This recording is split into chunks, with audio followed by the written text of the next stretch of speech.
اے چارہ گرے شوق کوئی ایسی دوا دے جو دل سے ہر ایک غیر کی چاہت کو بھلا دے۔ نستعینہ ونستغفرہ ونؤمن بہ ونتوکل علیہ ونعوذ باللہ من شرور انفسنا ومن سیئات اعمالنا من یہدہ اللہ فلا مضل لہ ومن یضللہ فلا ہادی لہ ونشہد ان لا الہ الا اللہ وحدہ لا شریک لہ ونشہد ان سیدنا مولانا محمدا عبدہ ورسولہ صلی اللہ تعالی علیہ وسلم وبعد فاعوذ باللہ من الشیطان الرجیم بسم اللہ الرحمن الرحیم ان الذین اشتروا الکفر بالایمان لن یضروا اللہ شیئا ولہم عذاب علیم ولا يحسبن الذین کفروا انما نملی لهم خیر لانفسهم انما نملی لهم لیزدادوا اثما ولہم عذاب مہین صدق اللہ العظیم وبلغنا رسوله النبی الامین الکریم ونحن على ذلك لمن الشاہدین والشاکرین والذاکرین والحمد للہ رب العالمین۔ بارگاہ رسالت میں آپ صلی اللہ علیہ وسلم میں درود پاک کا ہدیہ پیش کیجیے۔ اللہم صلی علی سیدنا محمد وعلی آل سیدنا و مولانا محمد وبارک وسلم علیہ۔ رسالت آل رسالت پر ایک مرتبہ اور پڑھیں، اللہم صلی علی سیدنا و مولانا محمد طب القلوب و دوائیہا وعافیت الابدان و شفائیہا ونور الابصار و ضیائیہا وعلی آلہ و صحبہ دائما ابدا۔ حصول برکت کے لیے ایک مرتبہ اور پڑھیں، صلی اللہ علی النبی الامی وآلہ صلی اللہ تعالی علیہ وسلم صلاۃ و سلام علیک یا سیدی یا رسول اللہ صلی اللہ تعالی علیہ وآلہ وسلم۔ محترم حاضرین، سورۃ آل عمران چوتھا پارہ، اور آج دو آیت کریمہ، دو آیات تلاوت کی ہیں میں نے۔ 177 اور 178، 177 178۔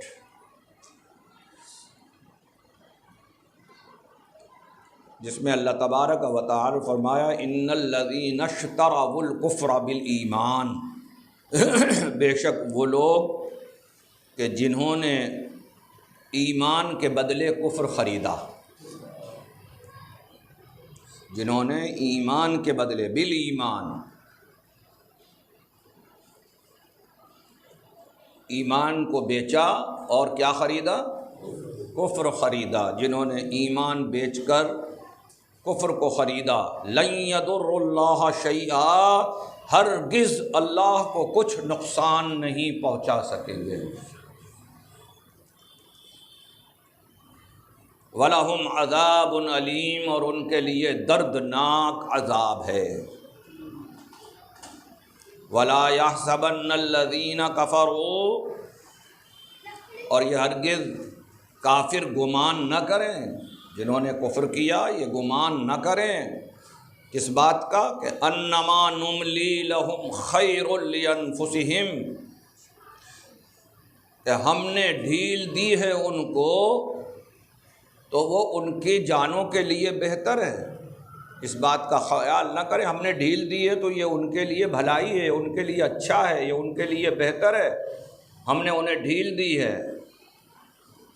تو انما نملی لہم لیزدادوا اثما، ہم نے انہیں ڈھیل اس لیے دی ہے کہ ان کے لیے اس میں ڈبل گناہ ہے اور زیادہ، لیزدادوا، ازداد کے معنی زیادہ سے ہے کہ گناہ اور ہے تاکہ وہ اور گناہ میں پڑے رہیں۔ لیزدادوا اثما ولہم عذاب مہین، اور ان کے لیے ذلت والا عذاب ہے۔ مہین اہانت سے ہے، اہانت معنی ذلت کے آتے ہیں، ان کے لیے ذلت والا عذاب ہے۔ یہ ترجمہ تھا ان 2 آیات کا جو آپ حضرات نے سماعت کیا۔ اس کا شان نزول بھی کچھ ہے، وہ اس طرح سے ہے جو معنی سے ظاہر ہے کہ یہ دنیا کے مال و متاع اور خوشحالی، اولاد، طاقت، خوبصورتی جو اللہ نے انہیں دی ہے، اس سے یہ سمجھتے ہیں کہ ہم ہی صحیح ہیں،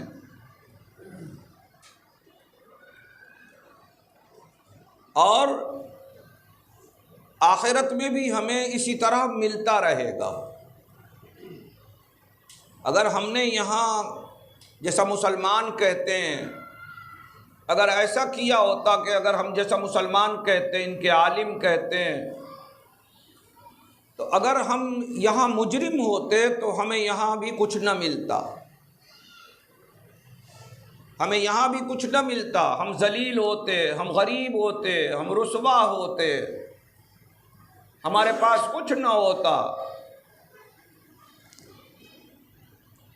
لہذا جب ہمیں یہاں بھی ملا ہے تو وہاں بھی ملے گا۔ یہ سوچ کافروں کی تو اللہ تبارک و تعالی نے اس کا یہ جواب اس آیت میں دیا، وَلَا يَحْسَبَنَّ الَّذِينَ كَفَرُوا، تم یہ گمان نہ کرو، اے کافرو تم یہ گمان نہ کرو کہ ہم نے تمہیں جو ڈھیل دی ہے تمہارے لیے وہ بہتر ہے، تمہارے لیے یہ بہتر نہیں ہے، بلکہ لِيَزْدَادُوا إِثْمًا، ہم نے تمہیں جو ڈھیل دے رکھی ہے وہ تمہیں اور اندھیرے میں ڈال رکھا ہے، تمہیں اندھیرے میں ڈال رکھا ہے۔ ہم نے یہ ڈھیل تمہیں اس لیے دی ہے کہ تاکہ تم اس میں پڑے رہو اور یہی سمجھو کہ جس پر ہم ہیں وہ حق پر ہیں، ہم صحیح ہیں، اور یہ تو تمہیں مرنے کے بعد پتہ چلے گا کیا، وَلَهُمْ عَذَابٌ مُّهِينٌ، کہ تمہیں ذلت والا عذاب دیا جائے گا، وَلَهُمْ عَذَابٌ أَلِيمٌ، تمہیں دردناک عذاب دیا جائے گا۔ یہ تھا شان نزول اس کا۔ تو عزیزان محترم،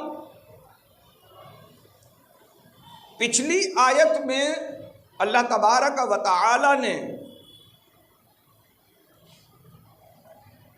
یہود عوام کا رد فرمایا تھا، جو آپ نے پچھلی آیت میں سماعت کیا تھا، اور آج یہود علماء کا رد فرمایا ہے۔ ان آیتوں سے یہود علماء مراد ہیں، یہودیوں کے علماء مراد ہیں، ان کا رد کیا گیا ہے، کیونکہ عوام سودا نہیں کرتی کسی چیز کا، یہ عالم ہی سودا کرتا ہے۔ فرقہ کوئی بھی، آپ یہ دیکھیے، کوئی بھی جتنے فرقے بنے پبلک نے نہیں بنائے، جاہلوں نے نہیں بنائے یہ فرقے۔ اب غور کریں، دیکھ لیں، دیوبندی فرقہ کیا پبلک نے بنایا؟ عوام نے بنایا؟ اشرف علی تھانوی نے بنایا؟ جاہل ہے، عالم ہے، قرآن کریم کا ترجمہ تک کیا ہے، اب جیسا کیا وہ الگ بات ہے، عالم ہے۔ خلیل احمد امبیٹوی عالم ہے، اسماعیل دہلوی عالم ہے، رشید احمد گنگوہی عالم ہے، یہ عالم ہے، کیونکہ علمی کو ہی سامنے رکھ کر فرقہ بنانے کے لیے اصل میں کیا ہوتا ہے، اپنی ایک نفس ہوتے ہیں کہ جو لوگ سیدھے راستے پہ چل رہے ہیں، صحیح مان رہے ہیں، پورا سب اتفاق ہے، اتحاد ہے، سب ایک راستے پر، ایک پلیٹ فارم پر چلے جا رہے ہیں، تو مجھے لوگ کیسے مانیں؟ اگر میں بھی انہی کی ہاں میں ہاں کروں گا تو مجھے کوئی ویلیو نہیں دی، کوئی حیثیت نہیں ہوگی، لہذا ان سے اختلاف کرو تاکہ پھر جو صحیح راستے پر چلنے والے ہیں وہ ہمیں ڈانٹیں گے۔ جو صحیح راستے پہ چلنے والے وہ علماء ہمارا رد کریں گے، ہم فارم میں آئیں گے، ہم فارم میں آئیں گے۔ لہذا یہ فارم میں آنے کے لیے، اپنی الگ ایک دکان بنانے کے لیے، اپنا ایک گروپ بنانے کے لیے اس طرح کو، اور اس میں دماغ مزاج کیا رہتا ہے؟ حدیث اور قرآن۔ دیکھیے حدیث اور قرآن سب کے ساتھ ہے، سب لیے ہوئے ہیں۔ اہل حدیث بھی قرآن اور حدیث سے بحث کرتے، دیوبندی بھی حدیث اور قرآن پر ہی بحث کرتے، چکڑالوی بھی جو 3 وقت کی نماز کو مانتے ہیں کہ 3 وقت کی نماز فرض ہے، جنہیں اہل قرآن کہتے ہیں، اور وہ کہتے ہیں کہ حدیث کی کیا ضرورت ہے جب قرآن موجود ہے، معاذ اللہ۔ بولے جب قرآن موجود ہے، ان کا نام ہے اہل قرآن، جیسے ہی اہل حدیث ایک اہل قرآن بھی ہیں۔ وہ اہل قرآن کہتے ہیں کہ جب اللہ کی کتاب موجود ہے تو ہمیں رسول اللہ کی ماننے کی کیا ضرورت ہے؟ ارے مردود، تیرے پہ قرآن آیا کیا؟ قرآن لے لیا اور جس پر قرآن آیا اسے چھوڑ دیا۔ اب ایک اور آگے بڑھے، انہوں نے کہا نہیں، حدیث کی ضرورت تو ہے، قرآن کے ساتھ حدیث کی ضرورت ہے، لیکن اماموں کی ضرورت نہیں ہے۔ ارے بات سمجھ میں؟ یہ اور ایک پائری ذرا سا پیچھے رہے، اماموں کی کیا ضرورت ہے؟ امام اعظم کو کیوں مانے؟ جب رسول کی حدیث ہمارے پاس موجود ہے تو امام اعظم کو کیوں مانے؟ شافعی کو کیوں مانے؟ امام احمد ابن حنبل کو کیوں مانے؟ امام مالک کو کیوں مانے؟ کیا ضرورت پڑی ہے ان کو ماننے کے لیے؟ جبکہ ان کے ماننے کے لیے جواب ان کے ہی پاس یہی اسی میں موجود ہے، اہل قرآن کی بحث پر۔ جب اہل قرآن یہ کہتے ہیں کہ صرف جب قرآن موجود ہے تو حدیث کی کیا ضرورت ہے، یہ کہتے نہیں، قرآن کو سمجھنے کے لیے، قرآن کو، دیوبندی کیا کہتا ہے کہ قرآن کو سمجھنے کے لیے حدیث کی ضرورت ہے، اور اہل سنت یہ کہتا ہے کہ حدیث کو سمجھنے کے لیے ائمہ کی ضرورت ہے، حدیث کو سمجھنے کے لیے اماموں کی ضرورت ہے۔ تو جس کا آدھا جواب تو آپ دے رہے ہیں کہ قرآن کو سمجھنے کے لیے حدیث کی ضرورت ہے، لیکن اب حدیث پر جب آتے تو کہتے ہیں اماموں کی کیا ضرورت ہے۔ تو جس طرح قرآن کو سمجھنے کے لیے حدیث کی ضرورت مانتے ہو، ایسے ہی حدیث کو سمجھنے کے لیے اماموں کی ضرورت کو مانو۔ ہم میں طاقت نہیں ہے کہ ہم حدیث کو خود سے سمجھ سکیں۔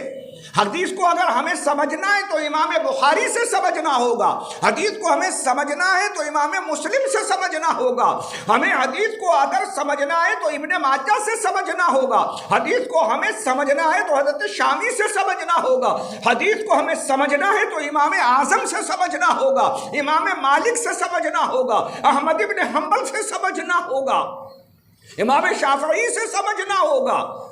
اب کتاب فرض کریں آپ کلاس پڑھتے ہیں، آپ کلاس پڑھتے ہیں نا، اسکول پڑھتے ہیں، اب اسکول کی مثال لے لیجئے، کتاب آپ کے سامنے ہے، آپ کہیں جب کتاب میرے سامنے ہے تو استاد کی کیا ضرورت ہے؟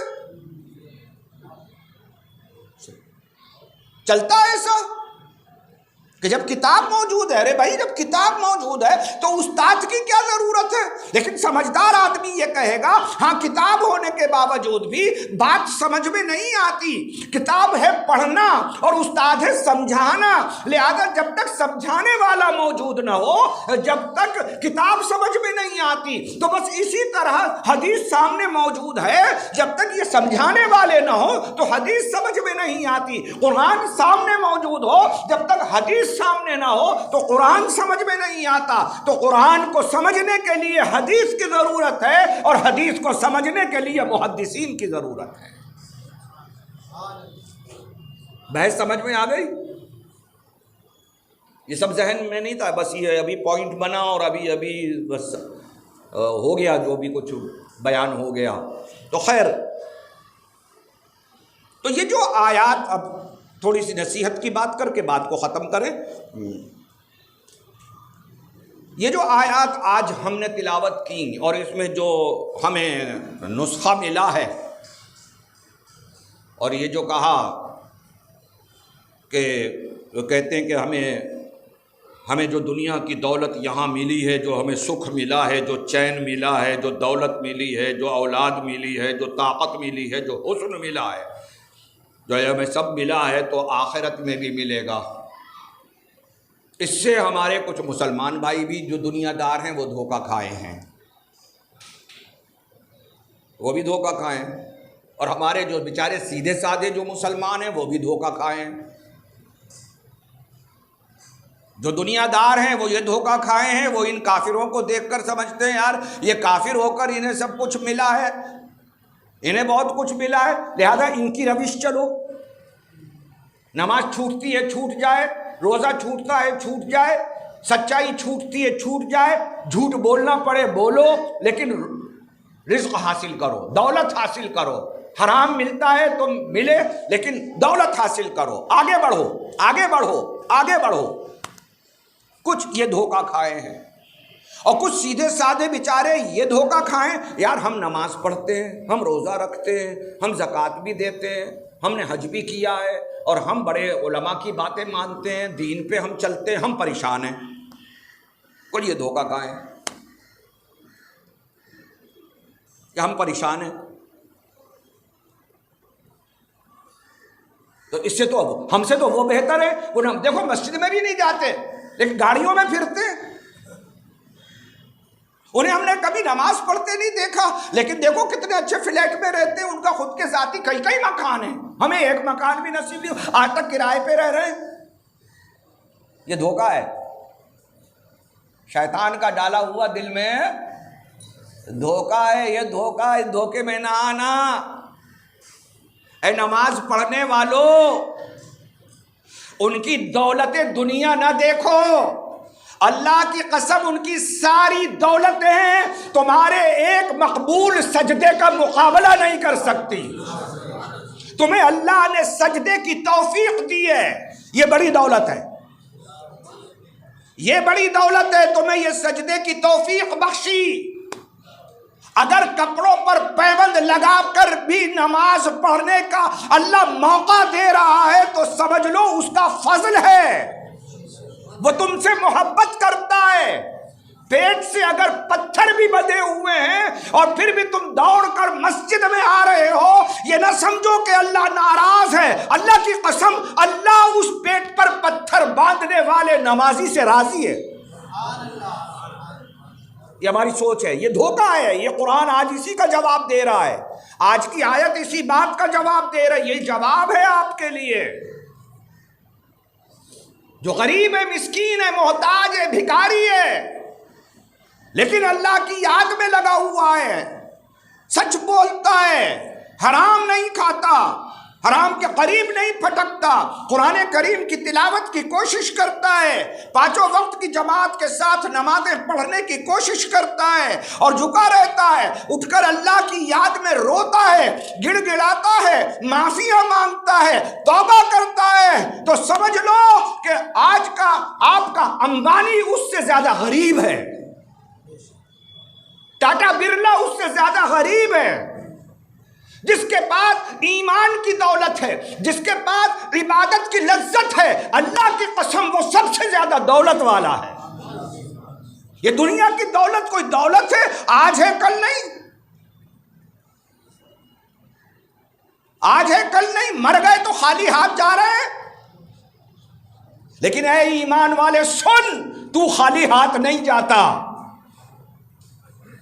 تیرا ایمان تیرے ساتھ جاتا ہے، تیری عبادتیں تیرے ساتھ جاتی ہیں، تیری نمازیں تیرے ساتھ جاتی ہیں، تیرا ایمان کی دولت یہ تیرے ساتھ جاتی، دنیا کی دولت یہاں چھوڑ کر جا رہے ہو اور ایمان کی دولت ساتھ لے کر جا رہے ہیں۔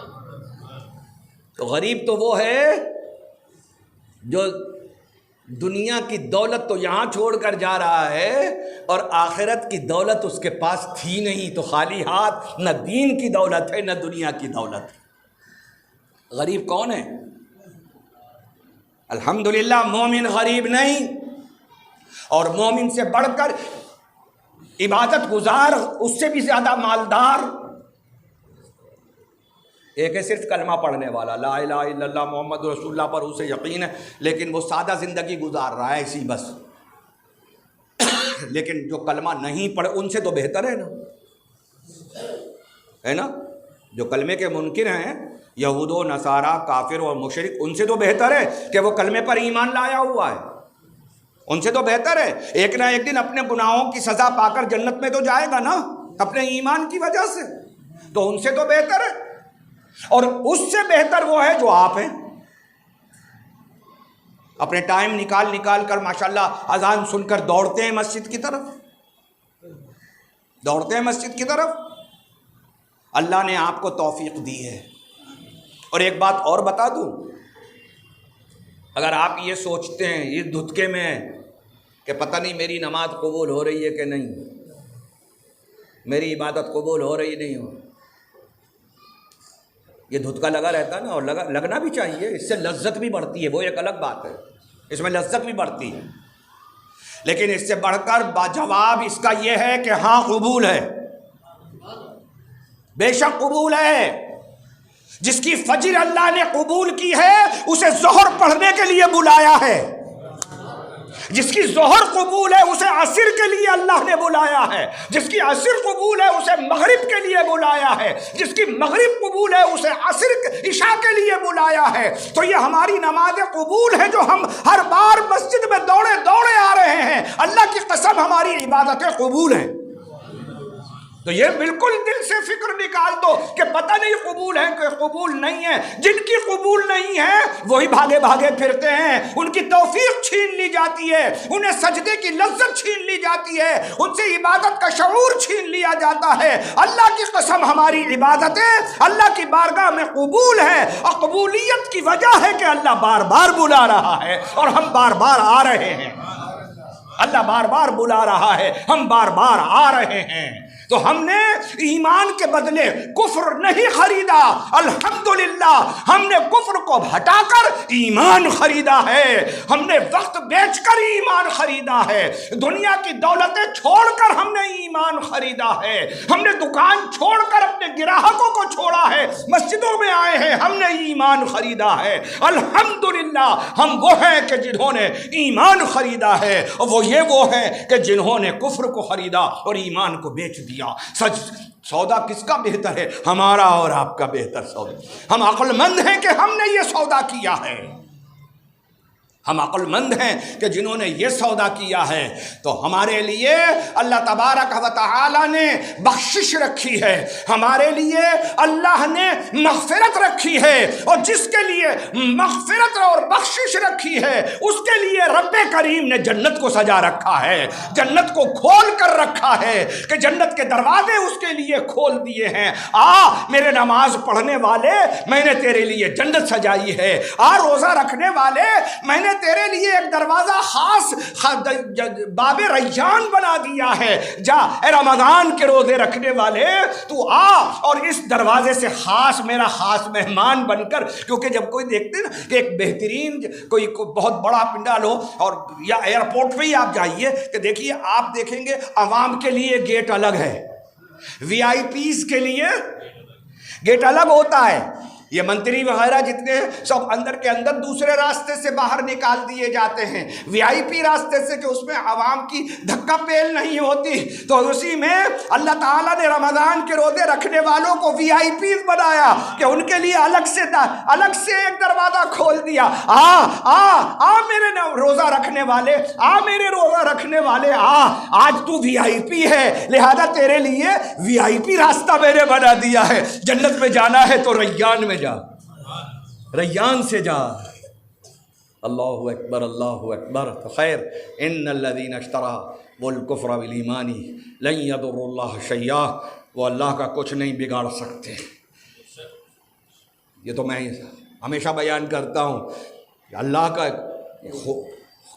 خدا کا اگر کوئی کچھ بگاڑ لے تو وہ خدا نہیں۔ خدا کو کوئی نفع پہنچا سکے تو وہ خدا نہیں، خدا کو کوئی نقصان پہنچا سکے وہ خدا نہیں۔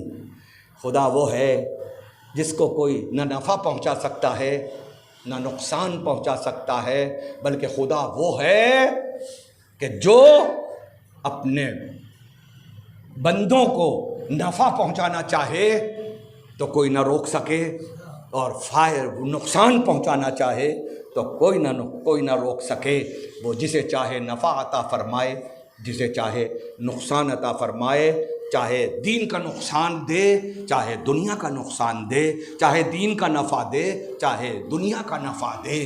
خیر، الحمدللہ ہم اللہ کا شکر ادا کرتے ہیں کہ اللہ تعالیٰ نے ہمیں مسلمان بنایا، اور مسلمان بھی ایسا اپنے پیارے آقا جناب محمد الرسول اللہ صلی اللہ تعالیٰ علیہ وآلہ وسلم کا غلام بنایا، ان کا امتی بنایا۔ اس کا کروڑہا بار احسان ہے، اللہ کی قسم اگر وہ ہمیں روٹی نہ بھی دے تو یہ نعمت بہت بڑی ہے، ہمیں پانی نہ دے تو یہ نعمت بہت بڑی ہے، ہمیں کپڑا نہ دے تب بھی یہ نعمت بہت بڑی ہے۔ بڑا مالدار ہے، بڑا مالدار ہے وہ کہ جس کے پاس آقا کا دامن ہے، جس کے پاس مصطفیٰ کا دامن ہے، جس کے پاس مصطفیٰ کی جس کے دل میں محبت ہے، بڑا پیسے والا ہے، بڑی دولت والا ہے۔ یہ آج 2 دن کے محل کس کام کے یار؟ کل اللہ نے مگر محل ہمیں غلامی مصطفیٰ میں دے دیا تو پھر کبھی کوئی چھیننے والا نہیں ہے، کبھی چھیننے والا نہیں ہے، نہ کوئی چھیننے والا ہے۔ تو ہمیشگی کے محل کی طرف نظر رکھو یار، یہ 2 دن والے کے لیے کیا دیکھنا، آج ہیں کل چھوڑ کے جا رہے ہیں، خالی ہاتھ جا رہے ہیں، تو اس خالی ہاتھ میں ہمارے دنیا ہو نہ ہو، لیکن یہ یقین رکھو اور یہ کوشش کرو کہ دنیا رہے نہ رہے ہمارا دین ہمارے ہاتھوں میں ہو، ہمارا دین ہمارے ہاتھوں میں ہو۔ تو اس لیے دعا کرو کہ اللہ ہمیں ایمان پر ہمیشہ قائم رکھے، ہے نا۔ میں دعا کرتا ہوں، دیکھیے آپ بھی دعا کے عادی ہو جاؤ، یہ دعا 1000 دعاؤں پر بھاری ہے۔ اللہ ایمان پر قائم رکھے، جب تک ہم قائم ہیں اللہ ایمان پہ قائم رکھے، اور ایمان پر ہی موت عطا فرمائے، زندگی بھر ہی مومن رہے، آخر میں مر کر مرتے وقت اگر ایمان چلا گیا تو جنت کی باس بھی نہیں پا سکتے، جنت کی خوشبو بھی نہیں پا سکتے۔ لہذا ایمان کی زندگی مانگو اور ایمان کی موت مانگو۔ اللہم صلی وسلم وبارک علی سیدنا محمد وآلہ وصحبہ وازواجہ وذریتہ وآل بیتہ الہ العالمین۔ اس درس کو اپنی بارگاہ میں قبول فرما، جو کچھ عرض کیا اس میں غلطی ہو مولا معاف فرما۔ پروردگار عالم، جو عرض کیا گیا پروردگار ہمیں اس پر عمل کی توفیق عطا فرما، ہمیں دنیا کے بڑے پیسے والے دولت والوں کو دیکھ کر شرمندگی اٹھانے کی محفوظ فرما، بلکہ ہمیں ہمارے ان کے سامنے ہمیں عزت عطا فرما، ان کے سامنے ایسے دولت والوں کے سامنے مولا ہمیں عزت عطا فرما، ہمیں ہمارے دل کے اندر پختگی عطا فرما کہ ان کی دولت سے زیادہ ہمارے پاس باقی رہنے والی دولت ہے، ان کے پاس فانی دولت ہے، ہمارے پاس باقی دولت ہے۔ پروردگار اس باقی دولت کو آخرت تک کے لیے ہمارے پروردگار ہمارے دامن میں اور ہمارے ہاتھوں میں مضبوطی سے عطا فرما دے۔ پروردگار ہمیں ہمیشہ کے لیے نمازی بنا، ہمیشہ کے لیے روزے دار بنا، ہمیشہ کے لیے دین پر چلنے والا بنا، اور ایمان پر قائم رکھ اور ایمان پر ہی موت عطا فرما۔ وصلی اللہ تعالی علی خیر خلقہ محمد وآلہ وصحبہ اجمعین برحمتک یا ارحم الراحمین۔